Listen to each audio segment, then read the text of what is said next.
Okay, Chem 2341, welcome to homework chapter 8. There's a lot of reactions here, and if you've done your reaction table, this homework should be easy, and so we should get through this pretty quickly. So I'm going to do this 8.26 A through M on 4 different sheets. So I'm only going to do about 4 per sheet, or 3 per sheet. So let's start with the first one. So write the structural products from 1-butene. So let's go ahead and write 1-butene right here, so we don't forget what it looks like.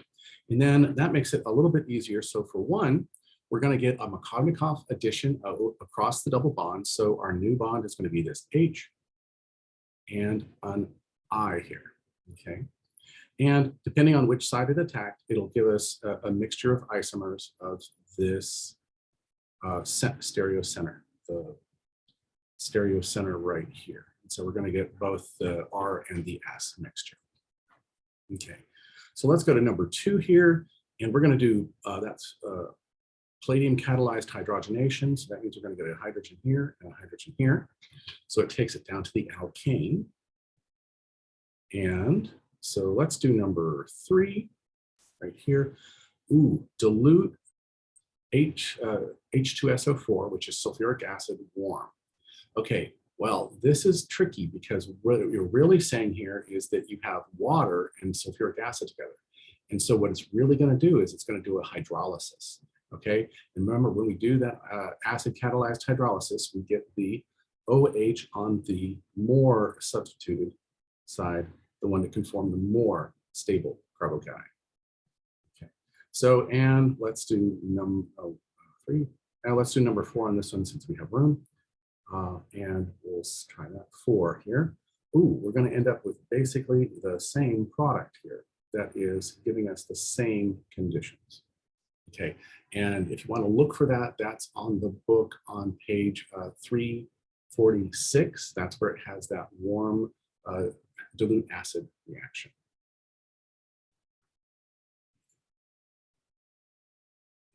I'll pause share. I want to. Okay, let's continue on and start with letter E on the next page. Okay, so let's draw our structure again. We have 1-butene right here, and we're looking at HBr. So 1 with HBr, we're going to get Machognikov's addition. So the hydrogen is going to be on the most substituted side, and the bromine is going to be on that side. And we have a mixture of stereochemistry on this chiral carbon. So we're going to have a plus and minus, or R and S. Okay. So let's do F now, F right here. Let's see, we have H, we have bromine. So that means we're going to do an addition of bromine across here. It's an anti-addition, but because we have free rotation around here, we don't have to worry about, where the bromine is.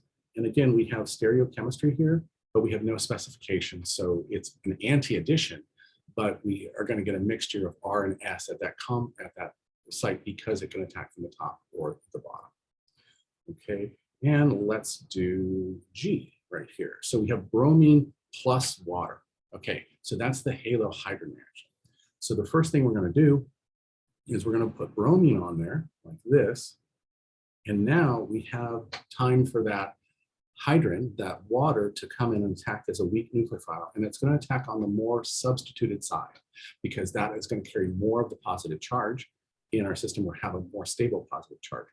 So our product is going to look something like this, where we have our bromine is here and our OH is on this side. All right, let's go off to the next page and do H. So some of these are starting to look similar, and so we should have the same mechanism happening on the HI, the HBr, and the HCl. So starting again with our 1-butene, we're going to add HCl across that on H, and so we're going to have hydrogen go on the more on the more hydrogenated side, and the chlorine going on there, and of course still retaining our chiral carbon. All right, now let's go to I. And I is a little different. Let's say ozone plus a reducing workup with dimethyl sulfide. So let's see, what does ozone do? Oh, that clips the double bond, right? So we're going to end up with one product is going to be the aldehyde here, because we're clipping that double bond here. And the other one's going to be an aldehyde with 1, 2, 3 carbons. So that's one too many carbons. Okay, we have a total of 4 carbons, okay, in our starting material. And here's one of those carbons, 2, 3, 4. So remember, always count your carbons at the end of a cleavage reaction to make sure you have both parts correct. All right, now we have space for J here. So that's osmium tetroxide followed by a reducing agent. So what we're going to do is we're going to add hydroxyls, cis, to each other on our alkene, and that should give us a diol right here. Okay, now let's finish up the last 3 on the last slide here. What we have for us starting is, let's see, we got, again, our butene here. We're going to do potassium permanganate with heat. Oh, that's another cleavage reaction. So we're going to do that cleavage across that double bond. So we're going to have 1 carbon here, 3 carbons on this side, and it's going to be with heat and base. So that's going to turn our 1 carbon into CO2 plus, we're going to get a carboxylic acid with just 3 carbons in it right here. So remember, when we're counting our things, here's 1 of the carbons, here's 2, 3, and 4. So we had 4 in our starting material, so always look for that. Always look for that same number of carbons in the product. Okay, so let's go off to something a little easier here. This is L. Okay, so we have mercurization, demercurization. So what we have here is our mercury is going to attach to this side here, which means that's going to give our OH on our secondary site, and we don't have any rearrangements because of our mercurization, demercurization. So we're going to end up with an OH right there, and of course a hydrogen on that side as well. Now let's do our last one. Our last one here is the boronation the boration oxyboration, where we're clipping it off. And so that means we're going to get the other isomer. We're going to get the boron on the less substituted side, which is where the oxygen is going to end up. And the hydrogen is going to be on the more substituted side, because remember, it's a syn addition, and the boron goes on the least substituted side, and then we oxidize it off with the peroxide.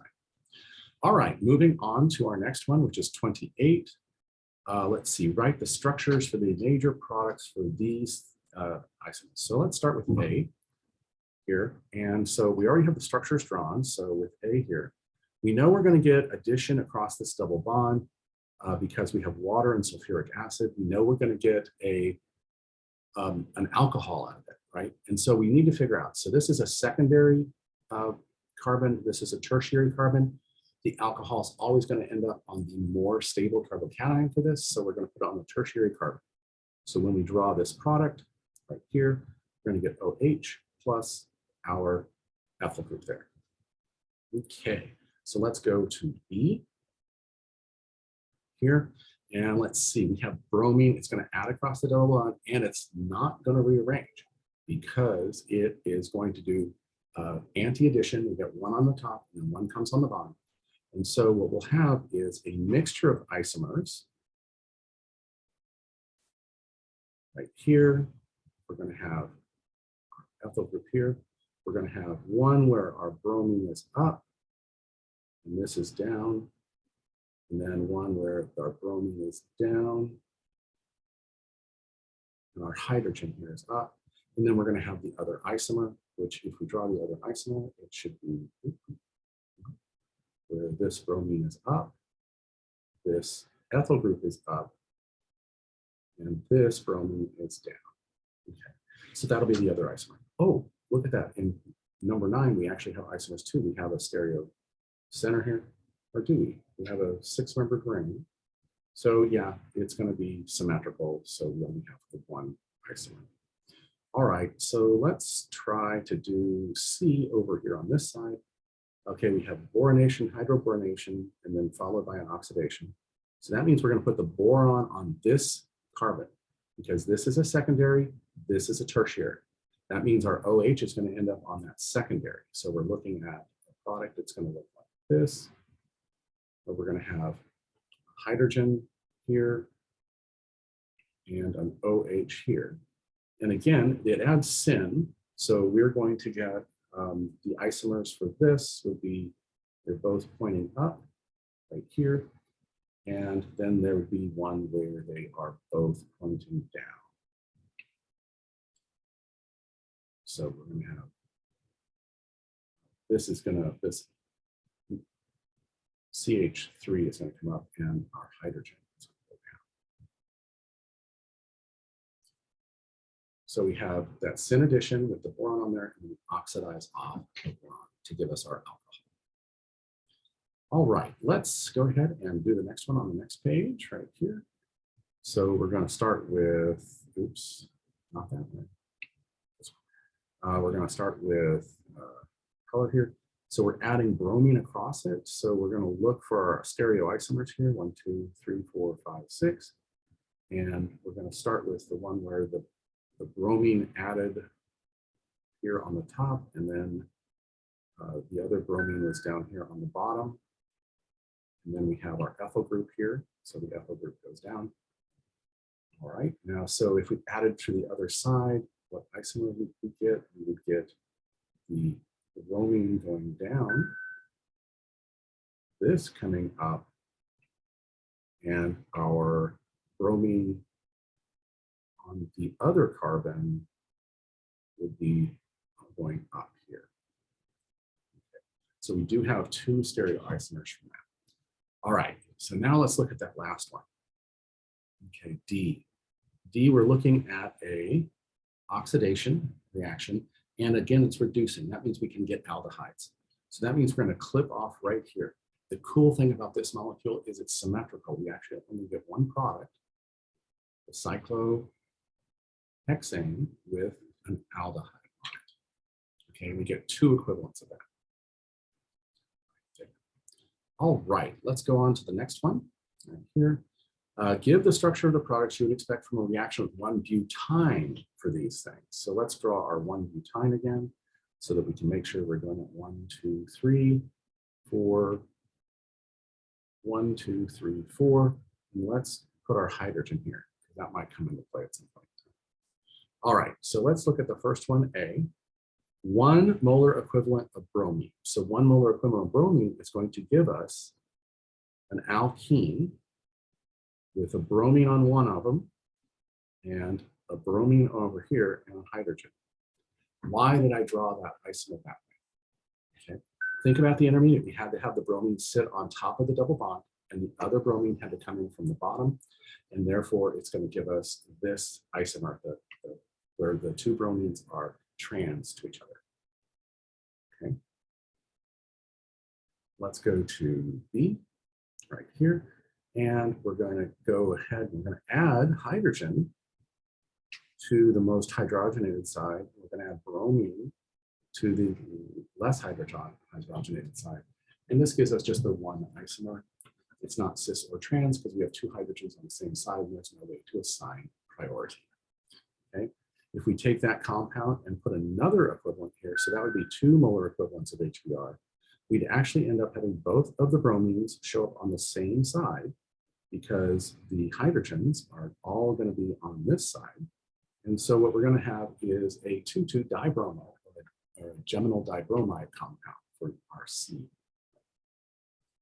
All right, let's try D on here, since we might be able to do hydrogen in excess. So that's going to take our thing and reduce it all the way down to our butane, our hydrocarbon, because it's in excess, so we're just going to keep doing it. Remember, we have to have a poisoned catalyst to get it to stop at the alkene.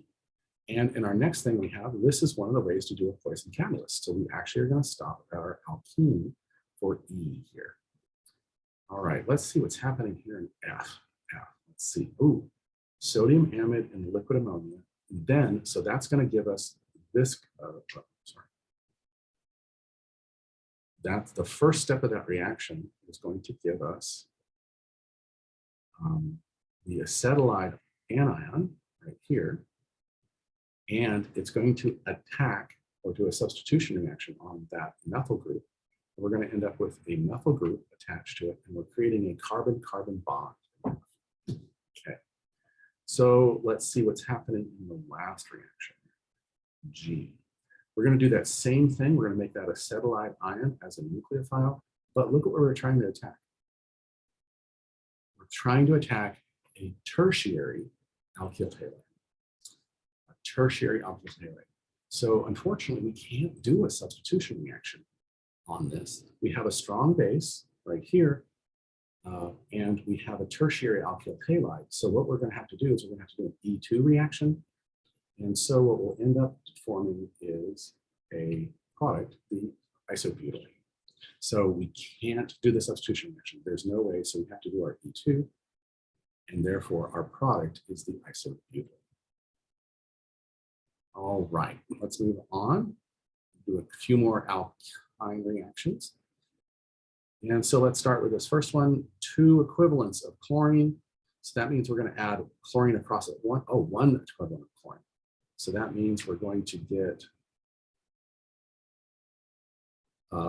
the addition of 1 equivalent of chlorine across there. And so that would give us A. We're going to do HBr in excess for the next one. So this is B. And again, we're going to add the bromine to this side because the hydrogen is going to add to this side because we already have a hydrogen. So what we're going to end up with is that geminal dibromide and CH3. Okay, so we just keep adding HBr across there. It's going to add Machognikovs each time, giving us our geminal dibromide compound. All right, so now let's look on this other side here. We're going to do our sodium amide. So we're going to make our anion right here. And then we have a benzylic bromide. So that means it is a primary alkyl halide. And so it's probably going to be the substitution reaction. So let's draw what our product would be. Let's see, we had that, we have this. We don't lose our triple bond when we do this substitution reaction, but we are going to add a CH2 and a phenyl ring. So you can do a pH or a CH2 with a benzene ring.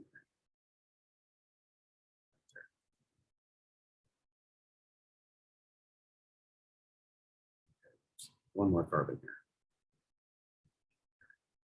Okay, so do you see how we used it as a nucleophile and it did that substitution reaction because it was a primary alkyl halide. All right, so let's do this last one here. And we have ozone with acid. So that means we're going to clip this apart and we're going to generate 2 carboxylic acids. So let's make sure we count our number here. We're going to have 1, 2, 3 carbons on that side. So we have a carboxylic acid, and that's 1 carbon, 2 carbons, 3. And then we have 1, 2, 3, and then 1, 2, and then the cyclohexane. So let's draw the cyclohexane. Draw 1, draw 2, and then let's see, 1, 2, 3 to the cyclohexane, 1, 2, 3 to the cyclohexane. Then our carboxylic acid is going to be on the end of the chain. Okay, so all these reactions should be really familiar to you, and looking at the different ways to ask the question, and that'll show up on the exam that way as well. All right, chapter 8 here. Let's continue on with this. Let's go to black. Let's do A right here. So we have osmium tetroxide. So that means we're going to do a cis. We're going to do a syn addition on there. So our product is going to look like this. Our intermediate is going to look like this. Osmium right here. So that is going to give us that product. And so if we're going with that addition reaction, and we go on, well, let's draw it in stereo. I guess we have to draw it in stereo. Okay, so what we're going to do is we're going to draw it in stereo where first with the methyl groups or the carbon groups toward us right here. So because they are in the cis configuration, and then we had our double bond here, and then we have a hydrogen going back, and a hydrogen going back right here. And when we do our syn addition, we're going to add O, and the osmium right here across here. And that means our product is going to be H, C3, OH, OH, H, and coming up this way, right here. That's if it added to the top. Okay, so if we do that same thing and add it to the bottom, H, and then we're going to have to do O, osmium, O, double bond, carbon chain coming out, hydrogen going back. We're going to end up with this product, OH, CH3, hydrogen going over here, hydrogen, and then our R group here, and then OH right there. So that's the other isomer. But what I want to do is I'm going to actually flip it up, rotate it a little bit this way, and show you what the other isomer is. It's actually going to be the mirror image, because what we're going to end up with is if we just rotate it 180 degrees so the OHs are up, we're going to have those methyl group and this ethyl group in the back. So the isomer is actually going to be this way, CH3 with the ethyl group there. The hydrogens are now going to be out here, and our OHs are going to both be up. So we actually get two different isomers from our system, because if it goes on the top, we give one, if it goes from the bottom, we give other. And because we have different groups on both sides, it is not meso. Okay. So I like drawing the intermediate here because it shows you where everything has to be before it breaks those bonds. And then let's see. Okay. So let's do that same thing for our other one. So our products are I'm going to redraw this product for A right here. So our products are these two different isomers, hydrogen back, ethyl group forward, methyl group forward, and hydrogen back. So I'm going to go ahead and erase all of these, and we're going to do B here. And we're going to do that same thing. We're going to put it in that stereo perspective so that we can see where those additions are going to be. All right, so let's get our stereo perspective on. And for B here, let's change colors. Let's see. So if we looked at it right here, we have our double bond here. We have ethyl group, CH3 back, hydrogen forward. Okay, and then we'll have hydrogen back and our CH2, CH3 forward. Okay, so if we add it from the top, our product is going to be CH3 back, hydrogen forward, OH up, hydrogen back, and ethyl group forward. Right here. Okay, now if we added it to the bottom, we have CH3 back, hydrogen here, OH down here, let's see, hydrogen back, and ethyl group forward, and our OH there. Okay, so if we rotated that up 180 degrees, we would end up with the methyl group forward. So all we're doing is rotating this. We'll end up with our methyl group forward, CH3. We end up with our ethyl group back, CH2, CH3. Our hydrogen on this side is going to be back, and our OH is now up. Our OH is up, and on this side we have a hydrogen coming out. So all we did was flip it over. So those are two different isomers. So we have the final drawing there is going to be these two are our final isomers. And so we have OH. And so the difference is these two groups are swapped in those systems. All right, so let's do that same thing, but with bromine. Okay, And again, because of the intermediate we have in bromine, we're going to see that two different isomers as well. So let's look at this. We're going to draw it by perspective again. For C, we have the CH3 going back, CH3 going back. We have a hydrogen coming forward. We have a hydrogen going back. We have a CH2, CH3 coming forward right here. Now, if we put the bromine on top, we're going to end up with one bromine on top and one bromine on the bottom. Now, they're both secondary. So that means there's not going to be one is going to be favored over the other. And so let's add the bromine from the top. And so we're in, and let's just get bromine here, CH3 back there, hydrogen here, bromine here, CH2 coming out at us, CH3, and then the hydrogen going back right here. And so if we were to get it rotated so the two bromines are together, we'd end up with the C. And so we're going to rotate this side of it 180 degrees. So our CH3 here, our bromine don't move places, our hydrogen stays here, and we end up with our bromine on top and our CH3, CH2, CH3 back here, and our hydrogen forward. So our hydrogens are on the same side where the bromines are. So if the methyl group and the ethyl group are the same, we'd actually have a meso. Okay, so now let's do the other isomer. And I'm going to do this one right now. And so we're going to do that same thing, draw the perspective, CH3, but this time the CH2 and CH3 are going to be back again. And we have hydrogen forward here, and we have hydrogen forward here. Okay.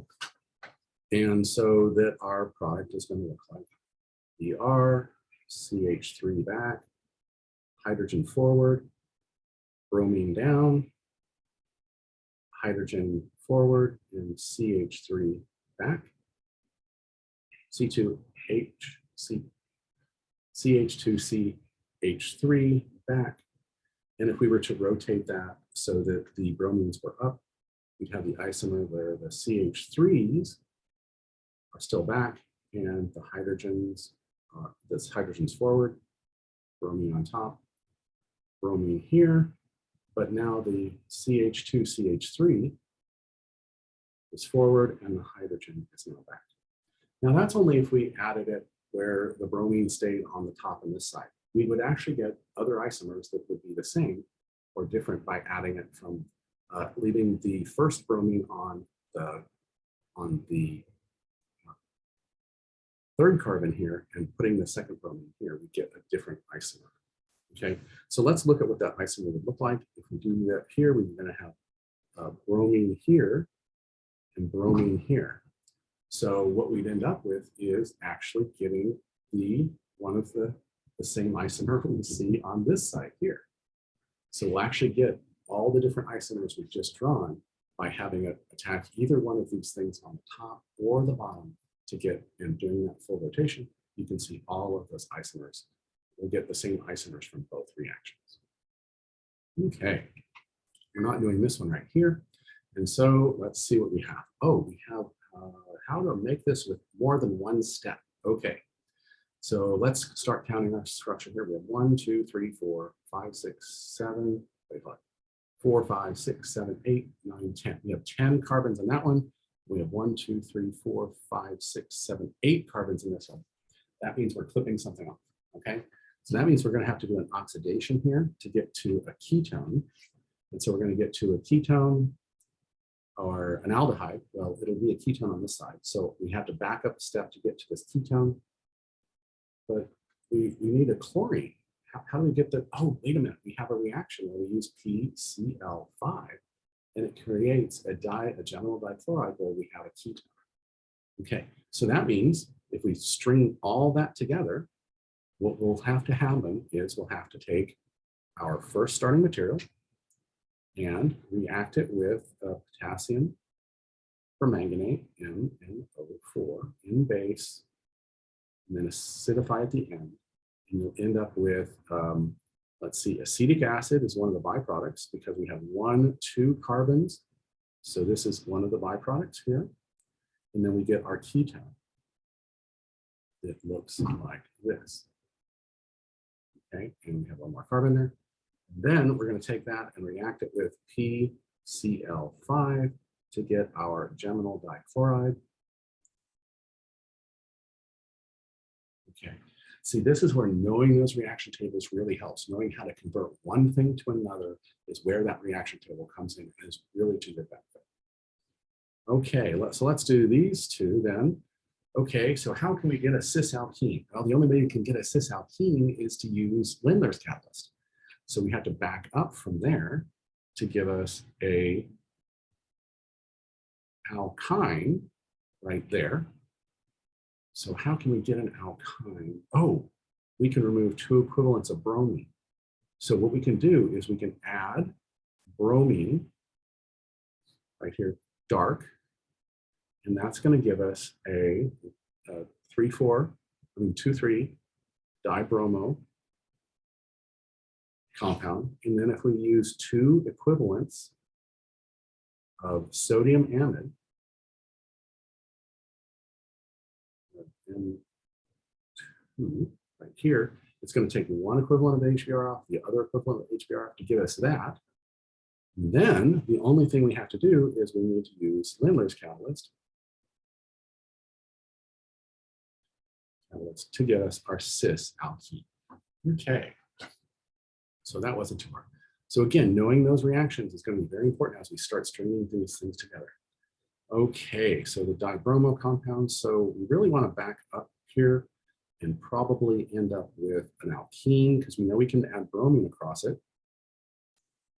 And we know we can get to an alkene from here by just adding base. So let's add a big bulky base to make sure it doesn't accidentally substitute. So we're going to go with T-butoxide and T-butanol.